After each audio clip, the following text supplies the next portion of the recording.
नंदुरबार जिल्ह्यात जलजीवन मिशन अंतर्गत दडगाव आणि अक्कलकुवा तालुक्यात पाणी योजनांची कामे मंजूर करण्यात आली होती, परंतु कोट्यवधी रुपयांचा खर्च करून पूर्ण झालेली ही कामे कुचकामी ठरत असून त्यातून एकही थेंब पाणी जनतेला मिळालेला नसल्याचा आरोप जिल्हा परिषदेचे सर्वसाधारण सभेत सदस्यांकडून करण्यात आला।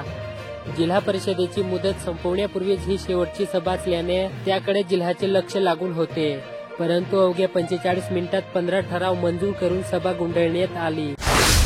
नंदुरबार शहरातील रहदारीच्या महाराष्ट्र व्यायामशाळा चौकात मालवाहू वाहन अडवून चालकाकडे असलेले 2 लाख रुपये चौघांनी लुटून नेल्याची घटना बुधवारी रात्री 10 वाजेच्या सुमारास घडली होती। या प्रकरणी गुरुवारी सायंकाळी पोलिसात गुन्हा दाखल करण्यात आला।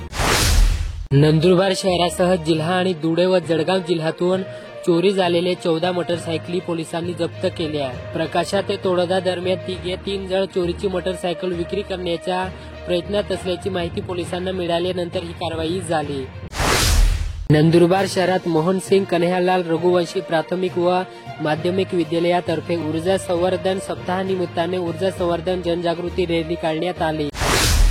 तोडोदा येथे परभणी प्रकरणी जबाबदार असणाऱ्यावर कारवाई करण्याच्या मागणीसाठी मार्क्सवादी कम्युनिस्ट पक्षासह बिरसा आर्मीच्या वतीने प्रशासनाला निवेदन देण्यात आले।